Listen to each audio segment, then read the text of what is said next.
Dia de Santo Inácio de Antioquia, bispo e mártir, terça-feira 17 de outubro de 2023. Oração do dia. Deus eterno e todo-poderoso, que ornais a vossa igreja com o testemunho dos mártires, fazei que a gloriosa paixão que hoje celebramos, dando a Santo Inácio de Antioquia a glória eterna, nos conceda contínua proteção. Por nosso Senhor Jesus Cristo, vosso Filho, na unidade do Espírito Santo.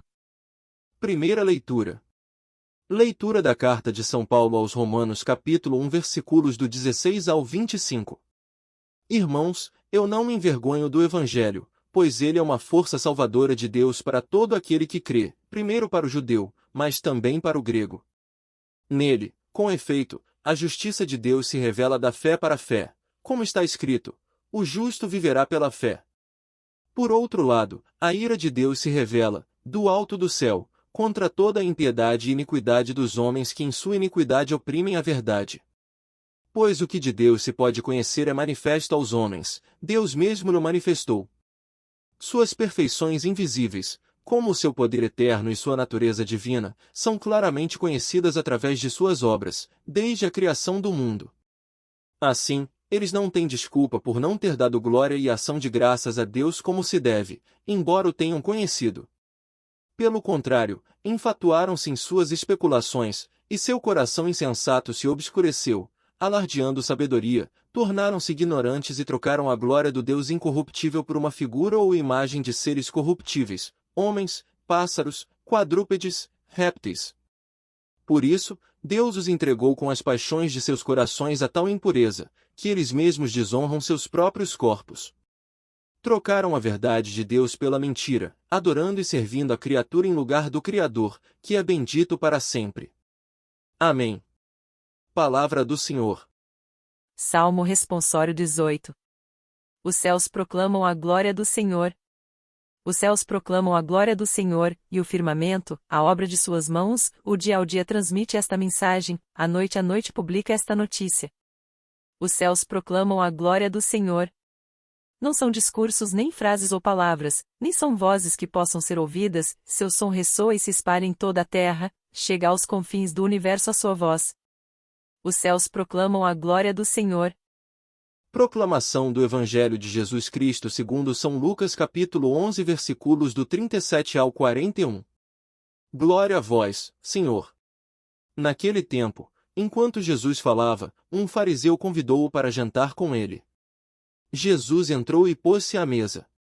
O fariseu ficou admirado ao ver que Jesus não tivesse lavado as mãos antes da refeição. O Senhor disse ao fariseu: Vós, fariseus, limpais o copo e o prato por fora, mas o vosso interior está cheio de roubos e maldades. Insensatos! Aquele que fez o exterior não fez também o interior? Antes, dai esmola do que vós possuís e tudo ficará puro para vós. Palavra da salvação. Cuide do seu interior em primeiro lugar. Homilia Padre Bruno Antônio, a sacerdote da comunidade Canção Nova. Muitas vezes, ficamos preocupados com coisas que deveriam ser secundárias em nossa vida e nos esquecemos de fazer o bem porque ficamos preocupados com coisas secundárias. Ficamos preocupados com a aparência, zelamos por coisas exteriores e esquecemos-nos de cuidar do nosso interior. Realizamos uma série de práticas exteriores, mas que não representam, não correspondem com aquilo que está no nosso coração, no nosso interior. Jesus sempre condenou essa falta de correspondência, ele sempre condenou essa incoerência de vida, uma vida que aparenta ser perfeita por fora, mas, por dentro, está cheia de maldades e roubos. Uma vida cheia de ritualidades, mas sem a capacidade de olhar para o interior, sem a capacidade de mudar aquilo que não está bom no seu interior. Ficamos preocupados com a aparência, zelamos por coisas exteriores e esquecemos-nos de cuidar do nosso interior. Precisamos, meus irmãos, a partir dessa palavra, aprender a cuidar do nosso interior. Ficamos tão preocupados com o exterior, aquilo que é visto, aquilo que pode ser motivo de críticas das pessoas, e nos esquecemos de cuidar do nosso interior, do nosso coração, daquilo que as pessoas não veem, mas nós sabemos que Deus vê, Ele vê o que está oculto no nosso coração, pois foi Deus quem fez o nosso interior, vai dizer a palavra de hoje. Se Deus fez o interior, Ele também nos fez no nosso interior. E Ele conhece tudo o que se passa no nosso coração. Por isso, nós devemos aprender a ter essa atenção com a nossa interioridade, atenção com aquilo que está no nosso coração, para que as práticas externas, para que aquilo que for visto pelas pessoas possa ser nada mais do que um reflexo daquilo que está no nosso coração. Peçamos que o Senhor nos dê a graça de cuidar, primeiro, do nosso coração, do nosso interior. E deixemos que aquilo que está no nosso coração seja externado e que possa ser visto pelas pessoas. Desça sobre vós a bênção do Deus Todo-Poderoso, Pai, Filho e Espírito Santo. Amém. Santo Inácio de Antioquia, a memória. Diz a tradição que Santo Inácio foi o segundo sucessor de São Pedro na sede de Antioquia na Síria. Pode ser considerado também como o primeiro pastor como bispo de uma igreja. Se ele foi o terceiro bispo, onde os discípulos de Cristo foram, pela primeira vez, chamados cristãos, Inácio foi, por sua vez, o primeiro a chamar a igreja de Igreja Católica. Estamos diante de uma figura extraordinária da igreja subapostólica do fim do primeiro século. Como bispo de Antioquia, era muito conhecido e estimado em todo o Oriente cristão. Não se sabe praticamente nada sobre as circunstâncias em que foi preso durante o governo do imperador Trajano, que faleceu em 117 d.C., bem como o ano em que foi dado às feras no circo de Roma. Menciona-se, ora o ano 110, ora o ano 107.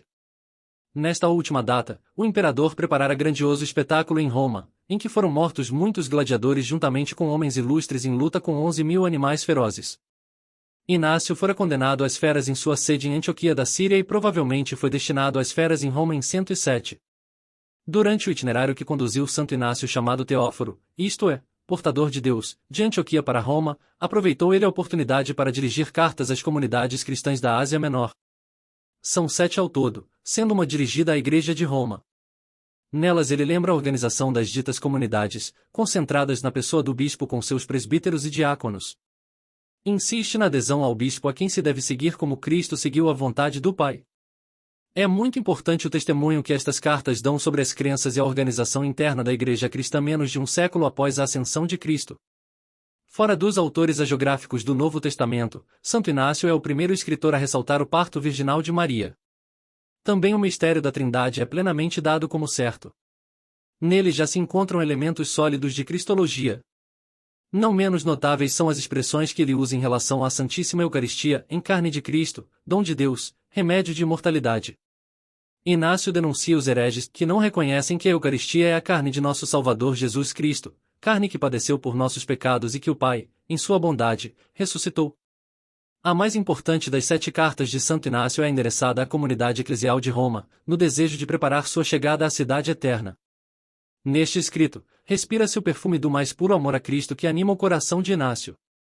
Percebe-se o seu ardente desejo de morrer mártir para estar com Deus, para estar para sempre com Cristo. Nesta carta ele pede que a comunidade de Roma não interfira em favor dele, em deixai-me ser comida para as feras, pelas quais me é possível encontrar Deus. Sou trigo de Deus e sou moído pelos dentes das feras para encontrar-me como pão puro de Cristo.